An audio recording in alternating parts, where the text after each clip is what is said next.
minds that plot destruction, sorcerer of death's construction, in the fields of bodies burning, as the war machine keeps turning, death and hatred to mankind, poisoning their brainwashed mind. Welcome to the Anarchist World This week, broadcast across Australia on the National Community Radio Satellite. Listen to the Anarchist World This week, Australia's sacred cow slaughterhouse. Listen to analysis of local, national, international events.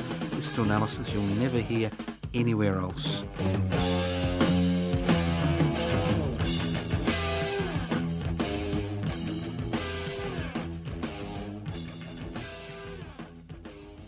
Welcome to the Anarchist World This week, broadcast across Australia via the Community Radio Network. My name's Joseph Toscano. I'm hosting today's program. This program is podcast. You can access the podcast by going to 3cr.org.au. It is broadcast across Australia via the Community Radio Network, north to south, east to west, every corner of this continent and the islands around the continent. Now, today is going to be a little bit of an esoteric program, so if you're not into, a bit of strategy and ideology and discussion, there's always easy listening music, and there's also always the Government Guild at ABC, so make no apologies. If you wonder what anarchy is all about, an anarchist society is a voluntary, non-hierarchical society based on the creation of political and social structures which are based on equal decision-making power. That's direct democracy. The people involved in decision make that decision and then carry out that decision based on the concept of recallable delegates, a society where wealth is held in common and used for the common good.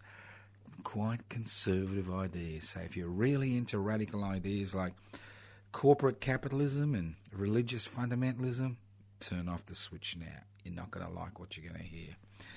Now, I'm interested in the reasons why so few people feel a need to take action.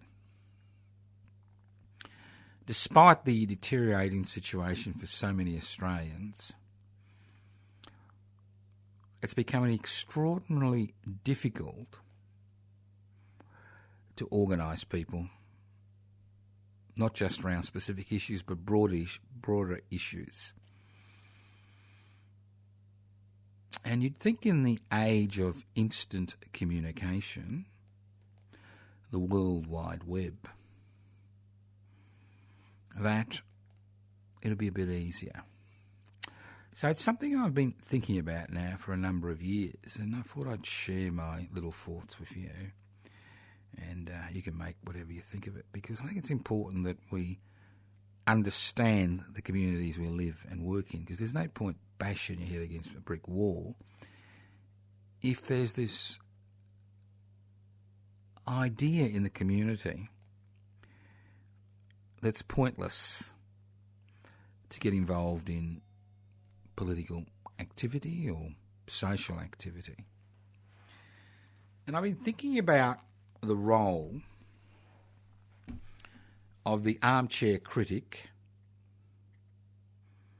the trolls, and the internet warriors in this little dilemma. Because there seems to be this idea which is fostered by those who exercise power. The struggle for change is impossible. Waste of time. You're wasting your time. Nothing's ever going to change. You may have a few issues which crop up now and then, reach a momentum, successful, and then fall back with no real major change on the infrastructure. So there's this deep sense of cynicism. Not just a cynicism in the structures and the institutions, but a deeper cynicism about life itself, a deeper cynicism about the possibility of change. It's like a cancer, a slow-growing cancer which saps people of any energy they may have. And the only energy they seem to have is that energy necessary to survive. So it's not just a matter of the armchair critics and the trolls and the internet and the internet warriors. It's much, much deeper, this malaise. And it is a malaise. Because if you look at the past history, although things may have been difficult, in many situations worse, there was that belief that collective action, individual action, would eventually make fundamental changes to structures. Now, obviously, it is in the interests of those who exercise power, that small section of society that owns the means of production, distribution, exchange and communication. It's always been in their interests to have this deep sense of foreboding and cynicism. And over the last 40 years, during the deregulation, privatisation, corporatisation, globalisation, revolutionary period that we have been living through, we have seen that flame of resistance put out. That's right, put out. Not flickering out there in the corner somewhere, but almost drowned in a bucket of disillusionment and disappointment. And obviously, it's an issue, because if people have no hope, and hope is the love child of desire and expectation, the desire for change and the expectation that change will occur, if people have no hope, they will not resist. They will not become involved in movements for change, for major change. And to a significant degree, this has occurred not because of that general sense of cynicism and despair which is, fostered by the armchair critics and the internet warriors and the trolls of the world, but more importantly, that sense of creating the illusion that resistance is futile, because ultimately nothing will change, and things do change.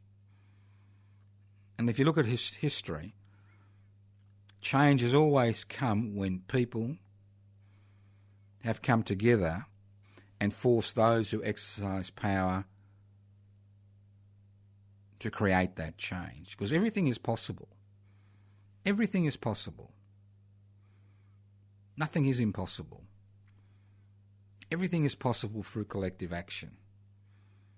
But nothing is possible through individual action. So it's important to remember that hope is a driving force, and it's important to remember that irrespective of the forces pitted against those who want change, who want egalitarian change, that change is possible and it can break out tomorrow. The structural things which get in people's ways is the way society has been transformed, where individuals have become totally dependent both on the state and the private sector. 30% of Australians who are on social security benefits, that's 1 in 3, are always concerned about the possibility that if they become active, they will lose what little little resources they have. Because there's been so many changes to the Social Security Act that we now have the situation where people are basically jumping through hoops constantly in order to receive a pittance at the end of the fortnight. And we see this constantly in terms of the amount of paperwork that needs to be done, the amount of time people need to line up, the amount of time you need to be in a computer. So there's this general fear that if you are becoming involved in action, that you will be penalised. Extraordinary. And then when we look at working people, those who are wage earners and those who are self-employed, who don't employ labour, and there is an increasing number of people who have been forced onto bodgy so-called self-employment contracts, then you get that insecurity of where you've got high indebtedness, where you need that constant income, where you need to be working 2 or 3 jobs in order to meet your financial commitments. So what we are seeing is that people have been incorporated into the system to such an extent that if they put a foot wrong, their whole lifestyle collapses. And we see that increasingly amongst an increasing number of people who are finding it increasingly difficult, and I'm sorry for using the word increasing all the time, to make ends meet. So there are. And then we look at the student population, which in the past, in the 60s and 70s, acted as a driver for radical change. But we've seen the transformation of the universities into institutions dominated by the concept of continuous assessment, where students not only have a debt that they need to deal with at some stage in their lives, but they're also under constant pressure. So there is really little time for political and social activity.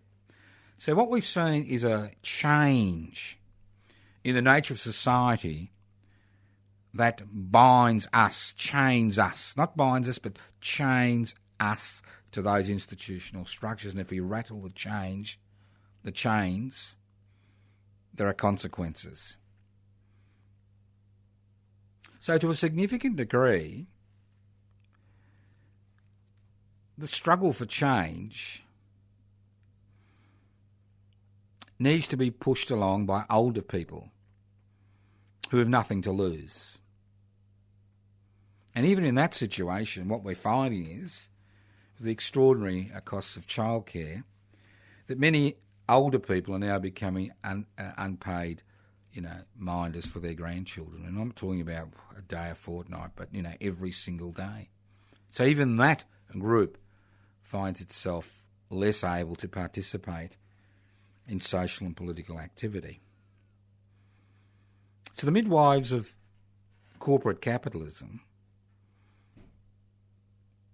is what creates this feeling of despair and disillusionment, not just with the current political processes, but with the ability of people to make a significant difference to the type of society they live in. And when there are issues which tend to take off, these issues are normally peripheral issues, which may be important to the people involved at that particular point in time, but ultimately in terms of changing the structures of society, resolving the inequalities in power and wealth which exist, they are never any real challenge to those people who continue to exercise power. Listen to the Anarchist World This Week, broadcast across Australia. My name's Joseph Toscano. I'm hosting today's program. The program is a podcast. Now, that doesn't mean I've given up. This is my 50th year as an activist. 50 years. In May, it'll be 50 years as an activist. Over 40 years I've been broadcasting in community radio across this country. Now, if I'd given up, I would have said, oh, well, what's the point, many years ago. And obviously there is a point.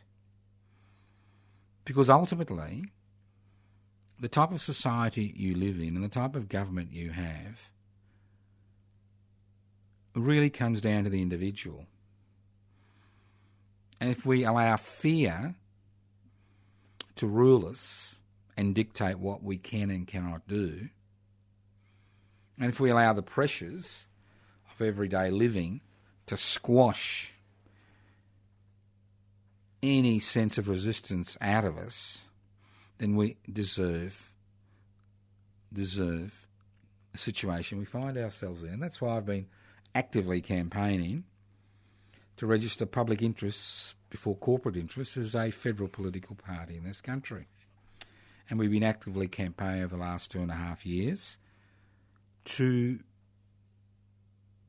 register public interest before corporate interests as a federal political party. Because when you look at the type of political parties which are now registered, you will find that most of them are based on the idea that the major problem we face is not the fact that power is concentrated in fewer and fewer hands and that the idea of a public interest has almost disappeared, but that somehow it's some peripheral issue which is important. So on the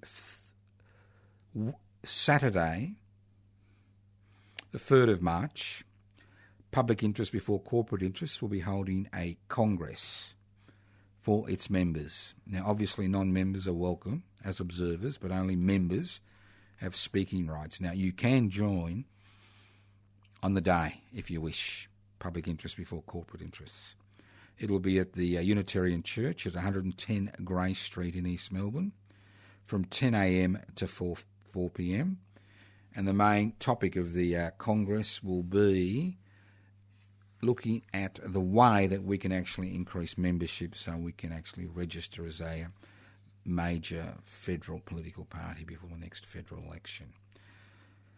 So if you're listening to this program, you're a member, you would have already received an invitation to come to the Congress. If you're not a member, please come along, come as an observer. If you want to speak on the day, you'll need to join Public Interest Before Corporate Interests on the day, or you can join beforehand. If you want to join, you can download an application form from PIBCI, PIBCI.net, or you can leave a contact address and name on 0439 395 489, 0439 395 489, and we'll send you out an application form. Now, talking about activities, now, you all know about the Eureka Australia medals, which we set up about a decade ago in direct competition, if you want to use that horrible word, with the official, in inverted commas, Australia Day and Queen's Birthdays honours list, because obviously most of the people that we have a little bit of respect for would never appear on those lists, and even if they appeared, many of them will tell them to take a running jump. So last year there were a number of recipients, but one of the recipients, Joseph Toscano from the Palestinian program on Community Radio 3CR, was not able to attend for a number of reasons. And he was keen to receive his Eureka Australia medals early this year at Bakery Hill, at the very point, at the very geographical place on the 29th of November where the Eureka Oath was sworn by over 500 armed miners. We swear by the Southern Cross to stand truly by each other and fight to defend our rights and liberties. Now, Joseph has been a great campaigner over the decades for Palestinian independence and Palestinian freedom. So if you wish to be there, you don't have to ring anybody, just turn up. It'll be a short ceremony. It should be over by about 11:30 a.m. and then we'll go off to have some lunch. So it'll be Sunday, that's right, Sunday the 25th of February, 11 a.m, Bakery Hill in Ballarat. They're at the middle of the roundabout. So pop up there. If you're from the local area, pop in. Joseph will say a few words after the middle presentation, and I think it's important that we honour those people in society which society conveniently forgets to honour because somehow they've shaken the cage. They've decided that they're not going to be captured by the cynicism which is such a prevailing feature of Australian society today, and they still believe that we can, both individually and collectively, change things by being activists. Listen to the Anarchist World This week. Now, I've had the pleasure over the last few weeks of being educated on the vagaries of the marketplace. You like that? The vagaries of the marketplace. And it's just extraordinary what a good time investors have in this country. It is extraordinary. You know, when companies don't pay tax, they do it legally. But it gets better than that. Now, have you ever heard of the word franked dividends? Franked dividends. Sounds interesting, doesn't it? Well, you know, if you're a shareholder, if you own shares, right, whether through your superannuation company or individually, what normally happens, not in all cases, but in the majority of cases, the company pays tax on that dividend. So the shareholder doesn't pay tax because you can't tax it twice. But the beauty is the company gets a tax deduction. So what's happening in many companies, like Transurban, is that although they're making hundreds of millions of dollars of profit, they're not paying taxes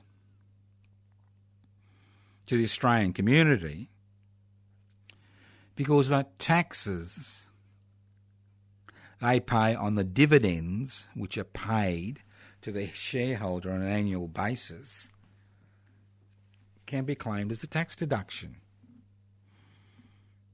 So it's all very well for a company to say, well, we pay tax on the dividends which are paid to our shareholders, but let's not forget that's a tax deduction. So in the end, the community doesn't actually receive any money. Quite an extraordinary situation, isn't it, when you think about it? And it's all legal, obviously. I mean, you don't... See, the great thing about living in Australia, in the land of the corporate world, is that you don't need to do anything illegal not to pay any tax. Although, if you're a small shopkeeper or a sole trader who relies on cash or works in the cash economy, you've got real problems because you've been targeted this year by the tax department. Now, you'd think, everybody talks about the black economy. The black economy would be about 25 billion, less than the turnover. That's a year, less than the turnover in the Australian stock market in one day or 2 days. Sorry, 25 billion. I get confused. Billion. About 1.2, 1.5% of the total economy. But we've got the Australian Tax Department out there big time currently, trying to ensure that all these people who are involved in the cash economy pay their GST and their fair share of tax, obviously. Because there's a lot of, because that's the beauty of living in Australia is you've got the laws there in place to harass the small taxpayer. And so the Australian Tax Office is basically doing its job. If the laws are there in place, well, obviously they need to enforce those laws. But when it comes to the corporate world, there aren't any laws in place which ensures that the community receives some benefit apart from the payment of wages to employees and dividends to shareholders. The whole community receives some benefit from from particular corporation's activities in our country. Well, in Australia, it's not our country. I'm sorry for that. It's not our country. It doesn't belong to us, obviously. If it belonged to us, I wouldn't be here. I'd be on the beach somewhere enjoying it. So there's all these wonderful things. And the other thing is, if you are a shareholder and you kind of gamble wrongly and you lose some money on the stock market, that you can offset, you like that word, offset your losses on any profits you may have made from other investments. In other words, if you make a loss on the stock market and you're an investor, you can claim it as a tax deduction. Almost as good as negative gear, isn't it? Where you can get a tax deduction for owning more than one home. And again, it's all legal. And why is it all legal? Because we've allowed it to occur. We've put our faith in all these institutions, or we've become so cynical we've decided to withdraw from society and, play internet warrior or choke on pay TV. And things just continue ad nauseum. Extraordinary. Listen to the Anarchist World This Week, broadcast across Australia via the Community Radio Network. My name is Joseph Toscano. I'm hosting today's program. This program is podcast. You can access the podcast by going to 3cr.org.au. That's 3cr.org.au.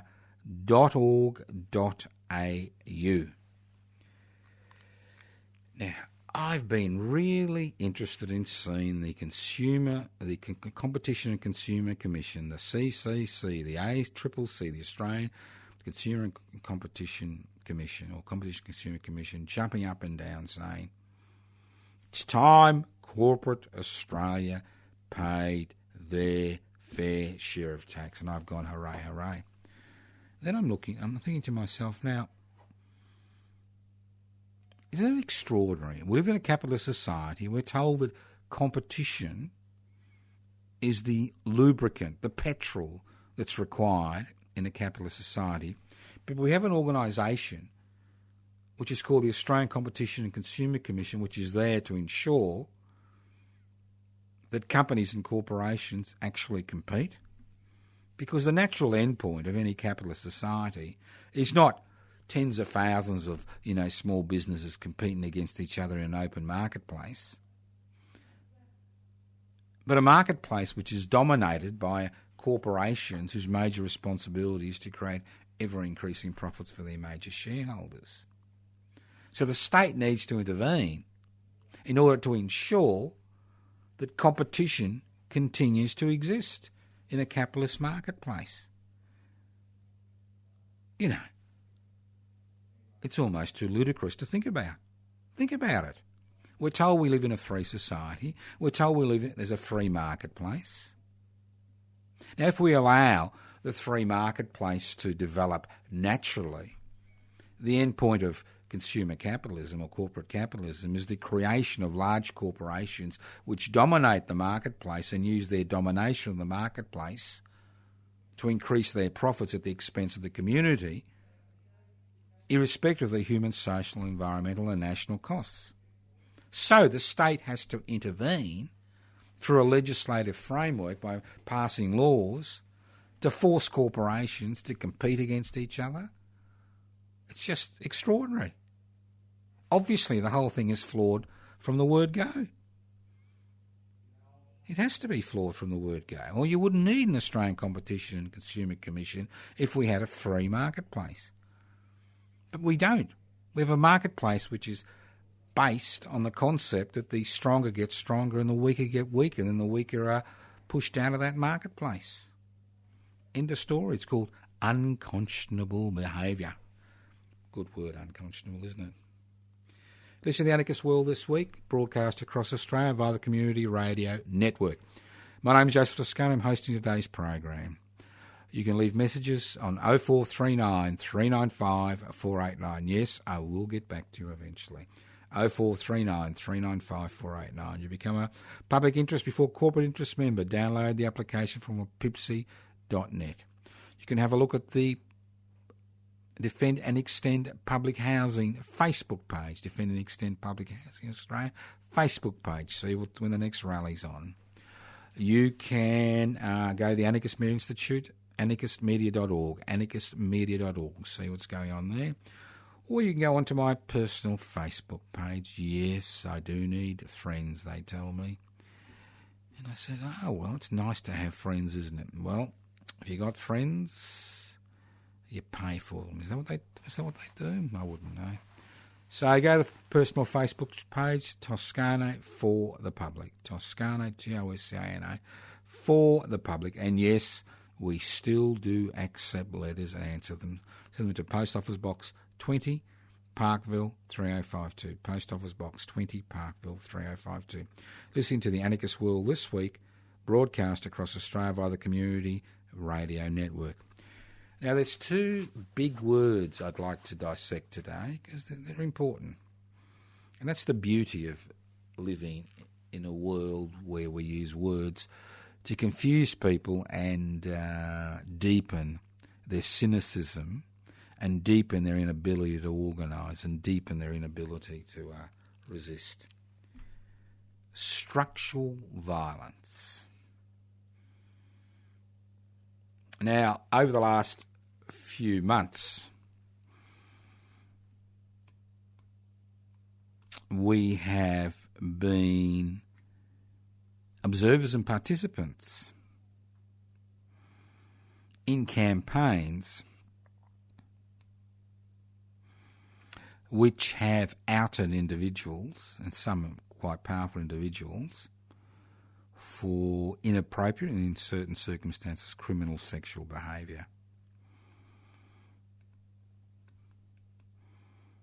And obviously, it's something that needs to happen. But I'd like to take it one step further and look at the concept of structural violence. Because we're always hearing the word violence. And sometimes we hear the word violence which is attached to certain elements or ethnic groups within our society. Or we hear the word violence attached to criminal activity and criminal behaviour. Or we hear the word violence attached to demonstrations or police reactions to demonstrations.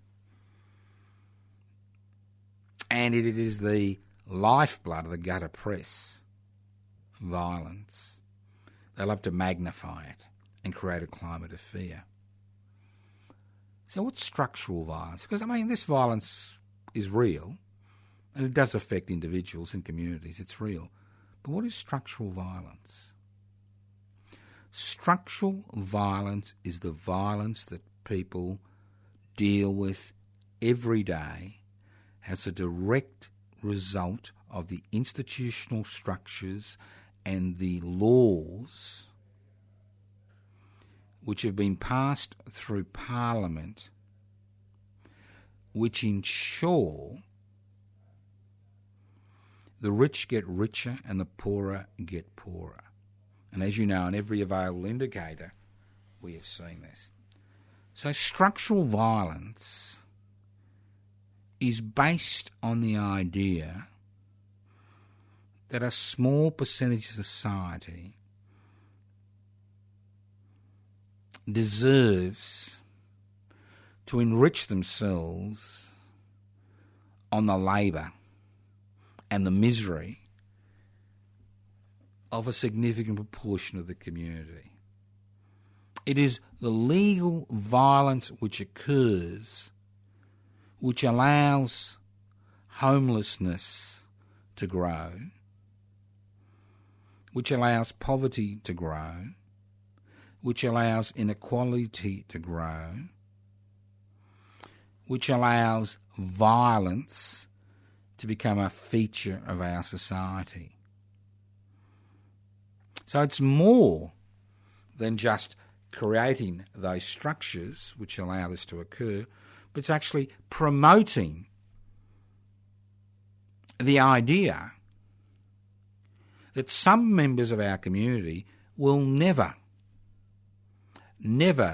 be able to escape the situations they find themselves in through the destruction of the social elevator. So all this structural violence we continue to see on a daily basis. The hoops that people on social security benefits have to jump through in order to receive a pittance. All those unnecessary activities which are basically designed to keep people busy, whether it's work for the dole, whether it's going, through endless retraining courses which lead nowhere, whether it's leaving people behind, refusing point blank to provide basic infrastructure for everybody in our community. That's structural violence, and obviously minorities within our community understand that that's structural violence. But that structural violence has now become a permanent feature of the middle class in our society, those who work. The inability of people to take strike action, even during an enterprise bargaining agreement period. The inability to agitate to receive a wage rise. The inability to fly a Eureka flag on a building site. The inability to receive fair compensation for working out of hours, and having the Fair Work Commission remove overtime payments for the people on the lowest wages. That's structural violence. The inability of people to acquire enough superannuation to look after themselves in their old age. The fact that people are rotting in nursing homes because they've been privatised and now are mainly there to make profits for a handful of corporations. The same with the childcare industry, where parents are forced to work 2 or 3 jobs in order to afford childcare. That's structural violence. It's when the state and the so-called parliamentary system, which is theoretically there to look after our interests, is used to create inequality, not diminish inequality, but create it. Structural violence is when corporations legally pay no taxation in this country and people wait to receive urgent medical attention in the public hospital sector. Structural violence is when taxpayers' money goes to rich private schools while public schools are starved of money. Structural violence is when essential infrastructure becomes private property and that private property is then used to gouge out the maximum profit from a community that is reliant on that essential service. So we live in a society which uses violence to generate a climate of fear and hatred and intimidation for the other, while having structures in place which create more damage to the community than any violent activity, criminal activity that occurs. I mean, structural violence is when you hear about people in nursing homes not being able to get the care they need because there aren't enough staff because, somebody needs to make a profit. Structural violence is when you hear about public hospitals having to close down beds because they've run out of money before the end of the financial year, so that people have to wait longer for essential medical service. This is the violence which is inherent in our community, which is there because of legislation which could be removed tomorrow if there was enough public pressure to deal with that situation. But that public pressure is not there, as we spoke about in the beginning of the program, because of that air of disillusionment and cynicism which is fostered in the community, which is being magnified through the use of the echo chamber, the cybernet, the internet, an echo chamber. I mean, here we are. We're told that somehow, with the internet, it'll be all hunky-dory. It'll all be great. We'll all have all the information at our fingertips we want. But what do we create? We create echo chambers where people need to respond immediately, where we tend to be, divide ourselves on the basis of who knows what. So it's an echo chamber. We just hear our own voices. We only listen, look at people with the same opinions. It is a divisionary technology. It divides people constantly. It doesn't create any sense of community. It actually increases people's sense of disillusionment and hopelessness and inability to become involved in activity. Think about it. Now, another little term I'd like to look at is state capture, because what I love about commentators in Australia is how superior we are. I'll call I'll say I'm one of them, although I'm not. How superior we are. If you wonder what you're listening to, this is the Anarchist World This Week, broadcast across Australia via the Community Radio Network. My name's Joseph Toscano. I'm hosting today's program. State capture. Now, we've all heard about President Zuma and the fact that he's been caught with his fingers in the till, and he's been asked to move on. And there's a wonderful term in South Africa called state capture, where a number of very wealthy families have basically been greasing local politicians, filling up their pockets with cash, in order for these local politicians to pass legislation which is advantageous to them. That's state capture. It's a little bit like the Chinese Communist Party capturing the state, owning the state in China, captured. And so we are really, we jump up on our high horse and we say, isn't that horrible? Isn't that terrible? Isn't that disgusting? That type of thing would never happen in Australia. Well, boys and girls, it's been happening, and it is happening. But the beauty about state capture by the corporate world is the fact that you don't even need to bribe the politicians in Australia. At least in South Africa, you need to bribe them to pass that legislation. The hold that corporate capitalism has on the Australian parliamentary system is so extensive and so all-encompassing, you don't even need to give them a buck. Because they would never in their wildest dreams think of putting up parliamentary legislation which would eat into their power and profits. It doesn't happen. It doesn't need to happen, because parliamentary democracy has basically become an extension of the corporate world. And that's another main reason for this disillusionment. When people see the institutional structures which are there for their good act as the cheer squad for that small section of society that owns the means of production, distribution, exchange and communication, you've got a problem. And that's the problem.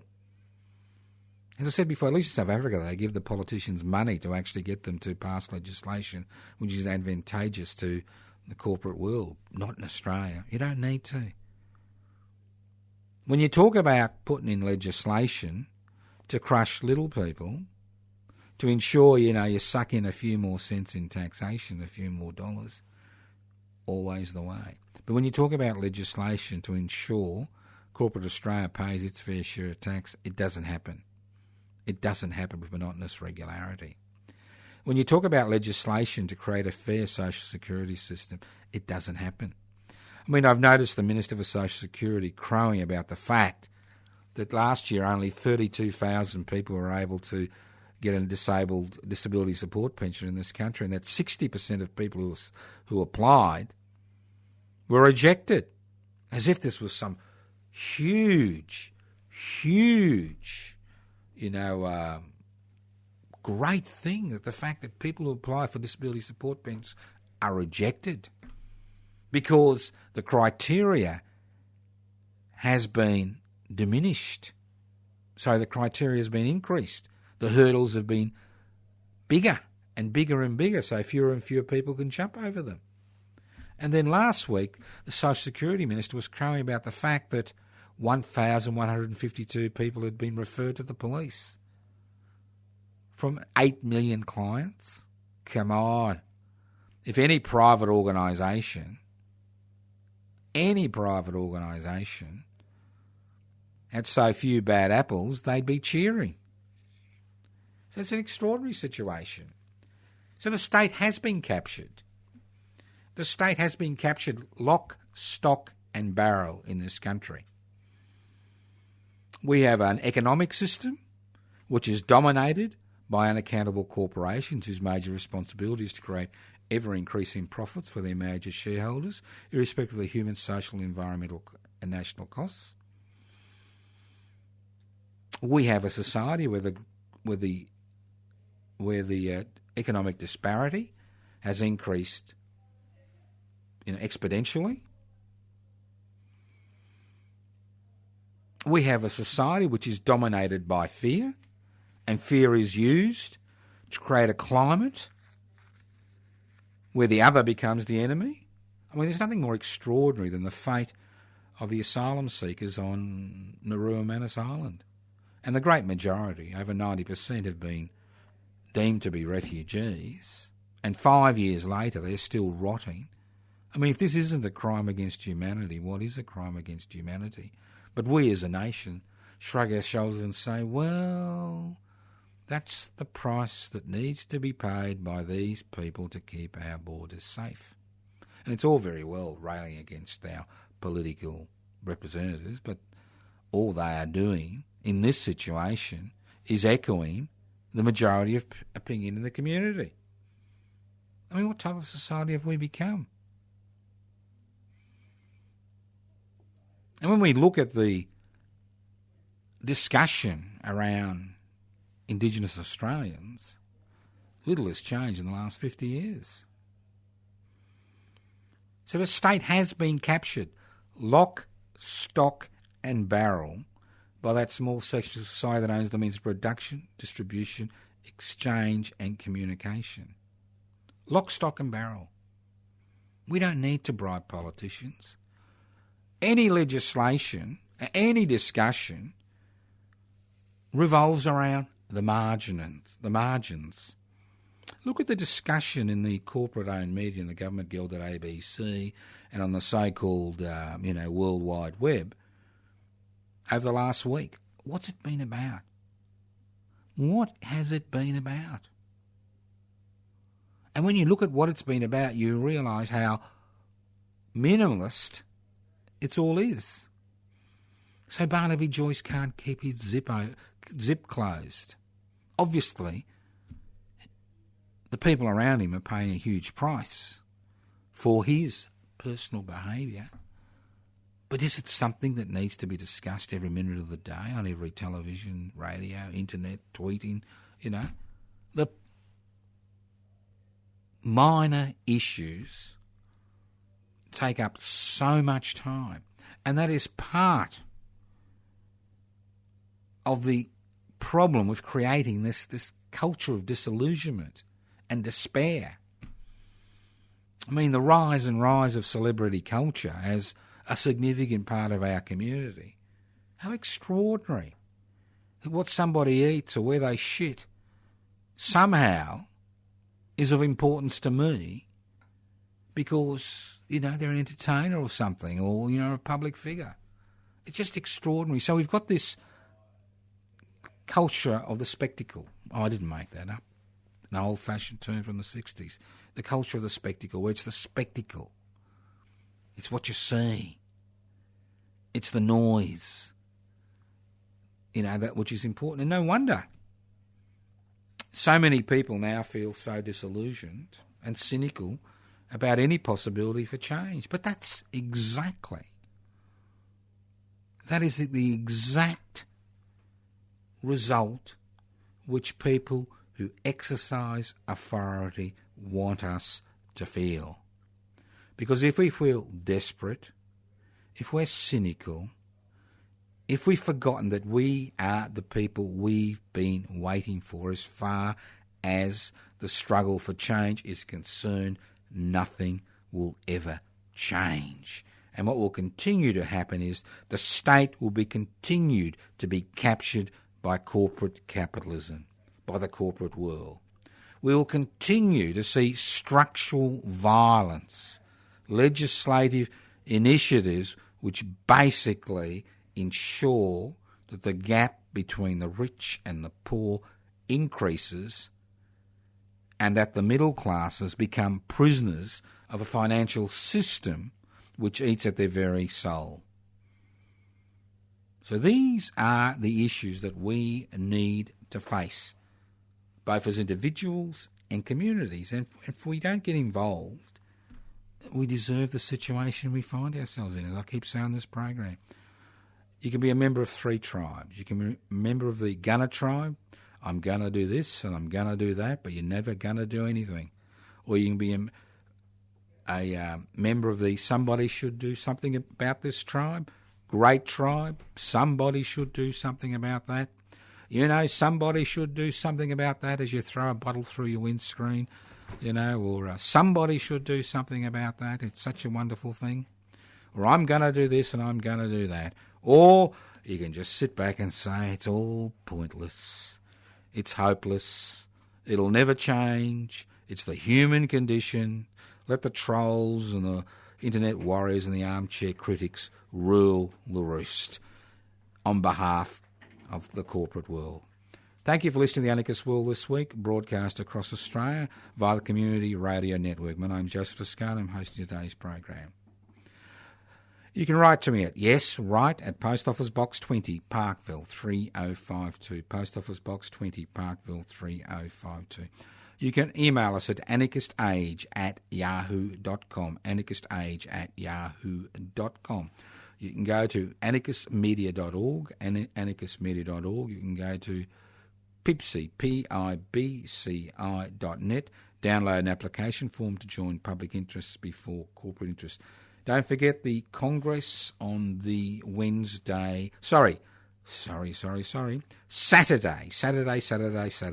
3rd of March 2018 at the Unitarian Church, 110 Grey Street in East Melbourne. Observers welcome. If you want to talk at the Congress, you'll need to join public interest before corporate interests on the day. Thank you once again for listening to the Anarchist World This Week. A few Facebook pages you can go to. You can go to my personal Facebook page, Toscano for the Public. Toscano for the Public. Yes, I have not paid for any of my friends. I can assure you of that.